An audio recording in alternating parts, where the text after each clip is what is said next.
yang sakit pulang dengan sehat baik ya Pak. Rahmat Tuhan ya. Rahmat Tuhan.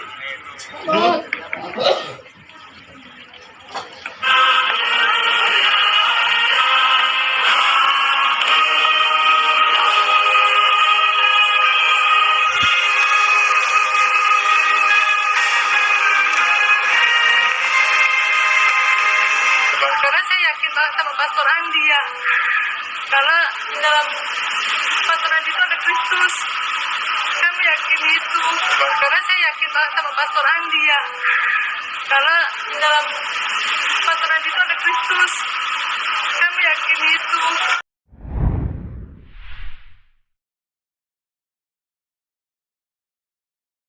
Assalamualaikum warahmatullahi wabarakatuh. Berjumpa lagi dengan saya, Edi Prayitno.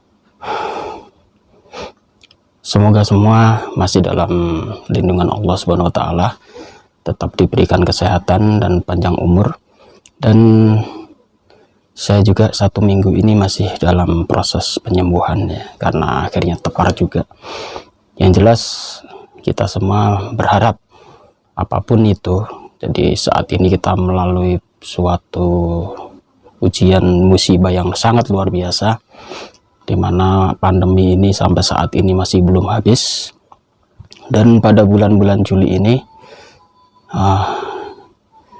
grafiknya selalu meningkat, terutama di beberapa pulau Jawa.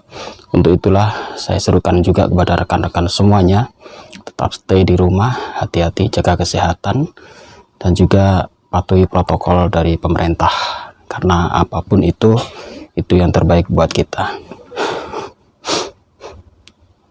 Ngomong-ngomong masalah pandemi, 1 tahun yang lalu saya sudah mengupload sebuah uploadan dari seorang pendeta terkenal waktu itu. Pada waktunya Tuhan Yesus akan menghardik kepada COVID-19, kepada krisis ekonomi. Diam, tenanglah. Atau ingin memusnahkan virus COVID ini. Tetapi nyatanya sudah hampir 1 tahun lebih, hampir 2 tahun, virus itu belum hilang juga. Bahkan saat ini semakin merajalela. Bagaimana kuasa-kuasa mereka? Kuasa apakah yang mereka sebarkan dulu? Apakah kuasa itu sudah tidak mempan lagi? Dan belakangan ini kita diviralkan seorang pastor yang bernama Andi Simon di Balikpapan. Beliau digambarkan sangat luar biasa sekali. Dengan tangannya beliau bisa menyembuhkan bermacam-macam penyakit yang antri sampai berjajar-jajar. Dan beliau selalu memberikan tumpangan tangan, dan masyarakat yang antri berbondong-bondong pun sangat banyak sekali.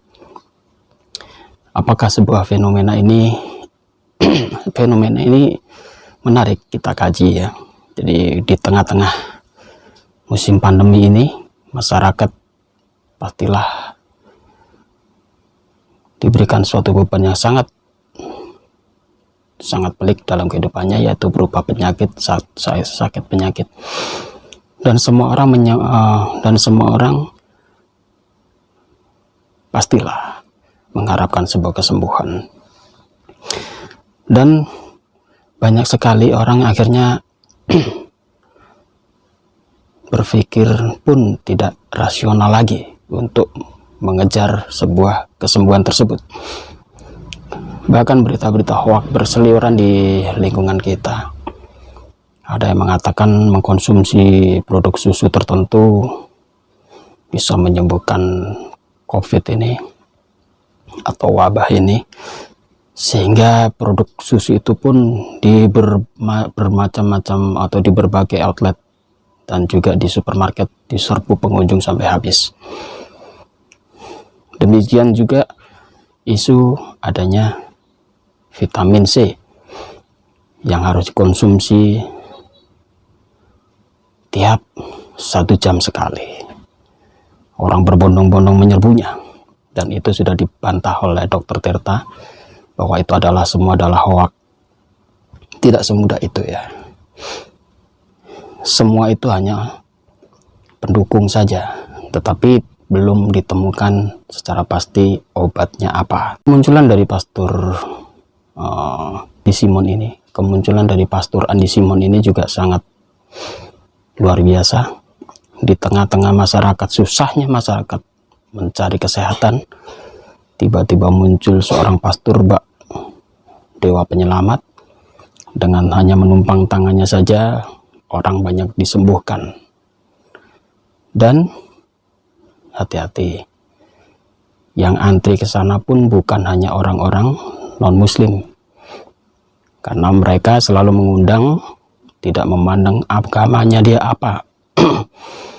Bahkan ibu-ibu berjilbab pun akhirnya antri di depan sana untuk menantikan kesembuhan dari tangannya si Pastor Andi ini.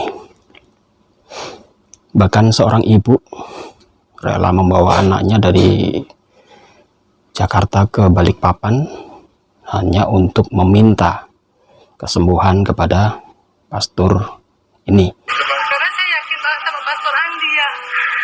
Karena di dalam Pastor Andi itu ada Kristus. Saya meyakini itu. Dia mengatakan sangat yakin sekali bahwa pastor ini mendapatkan urapan, bahwa pastor ini adalah Kristus, dia bilang. Bahkan dia amini semua apa yang dikatakan oleh Pastor Andi. Tuhan Yesus memberkati semua orang. Tuhan cinta kepada semua manusia, tidak satu kalangan, tidak satu agama. Semuanya dikasihi oleh Tuhan. Ingat, Pastor Andi menyembuhkan umatnya atau menyembuhkan orang-orang itu, menyebut siapa?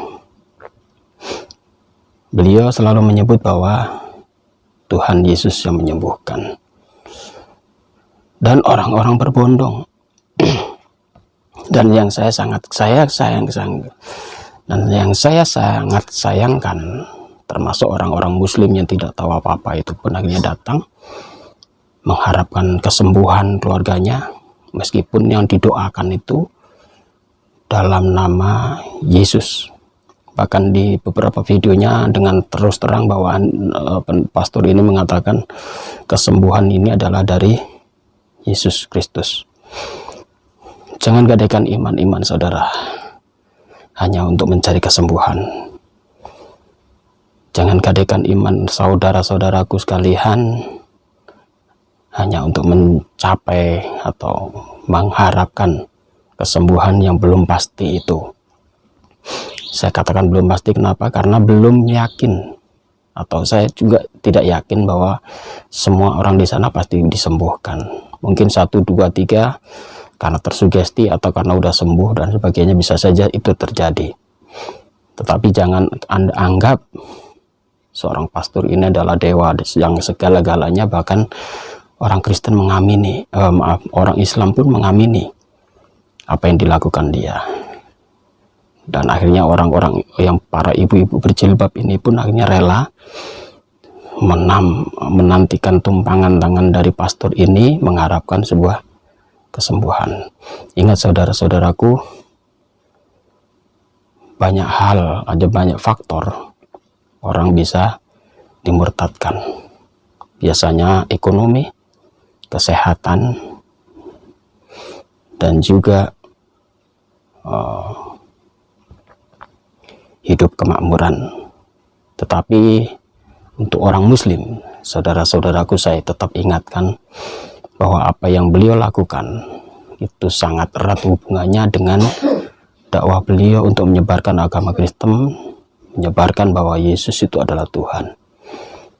Untuk orang Islam yang sudah bertauhid, yang sudah mempercayai Allah itu adalah yang Maha Kuasa, yang patut disembah, apakah Anda akan menggadaikan iman Anda hanya untuk mengharapkan kesembuhan itu? Kesembuhan itu hanya dari Allah Subhanahu wa Ta'ala. Umat Islam selalu diajarkan untuk cara-cara berdoa, meminta langsung pada Allah Subhanahu wa Ta'ala, menangis. Kita berdoa malam, tahajud. Semoga Allah Subhanahu wa Ta'ala mencabut virus ini dan Anda sekeluarga mendapatkan kesehatan. Dan tanpa Anda terperosok ke dalam penggandaian iman yang sangat berbahaya semacam ini. Ingat saudaraku, saat mereka menumpangkan tangan kepada Anda, yang disebut adalah Tuhan Yesus, bukan Tuhan Allah Subhanahu wa Ta'ala. Dan kalau itu menjadi suatu keyakinan, suatu ketika jika Anda sembuh, Anda pasti akan meninggalkan Allah Subhanahu wa Ta'ala. Anda pasti akan meninggalkan Allah, dan pasti Anda akan meyakini ternyata Yesus itu adalah Tuhan. Hati-hati saudara. Iman Anda bisa tergelincir karena masalah ini. Jadi terus waspada, terus berusaha. Saya juga baru sembuh, dan juga saya juga selalu berusaha untuk tetap sehat. Kita saling berdoa, kita mendoakan semoga kita tetap panjang umur, diberikan kesehatan, dan kita tetap terus berdakwah dalam Islam. Demikian saudaraku, saya hanya mengingatkan, jangan Anda teruskan, Anda tetap fokus pada Allah SWT dan tetap pada Islam. Jangan berbelok kanan kiri, jangan sampai Anda tergoyahkan iman Anda. Saat ini dunia lagi sangat kesusahan. Banyak orang kesulitan ekonomi, banyak orang kesulitan kesehatan, bahkan banyak orang menjadi korban. Ini adalah ujian di akhir zaman. Iman kita tetap harus dikuatkan, terutama umat Islam. Jangan sampai Anda tergelincir dengan isu-isu yang kurang bisa mempertahankan iman Anda. Ini seruan dari saya. Dan pada saudara-saudaraku semua yang saat ini masih sakit, saya mendoakan supaya Anda mendapatkan kesembuhan.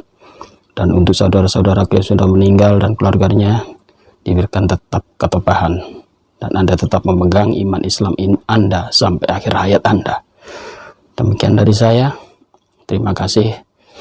Wassalamualaikum warahmatullahi wabarakatuh.